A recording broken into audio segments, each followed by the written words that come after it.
बंगला मंठार की सियासी व समाजी हर दिल अजीज शख्सियत चौधरी मोहम्मद सरवर के साहबजादे और भतीजे रिश्ते अज़दवाज में मुंसलिक हो गए।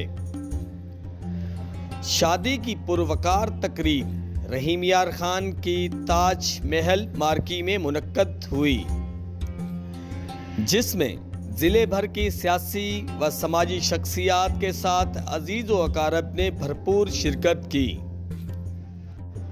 इस शादी की तकरीब को चार चांद लगाने वाले तरीके इंसाफ के MNA जवेद इकबाल वड़ैच,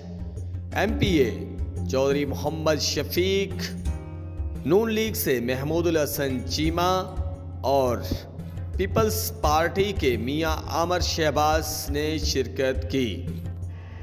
बंगला मंठार अंजमन ताजरान के सदर चौधरी मोहम्मद इमरान, चौधरी मोहम्मद अतीक, साफ़ी बिरादरी में से मोहम्मद इशफाक, मोहम्मद अली, नदीम ज़िया और दिलबर हुसैन ने चौधरी मोहम्मद सरवर को उनके बेटों की शादी पर मुबारकबाद दी और उनके लिए नेक ख्वाहिशात का इजहार भी किया।